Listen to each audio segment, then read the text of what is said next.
Серебро, огни и блестки, целый мир из серебра. В жемчугах горят березки, черноголые вчера.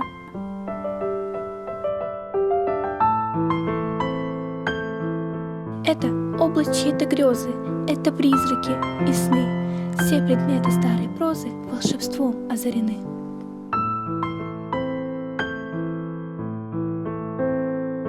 Экипажи, пешеходы, на лазуре белый дым, жизнь людей и жизнь природы полны новым и святым.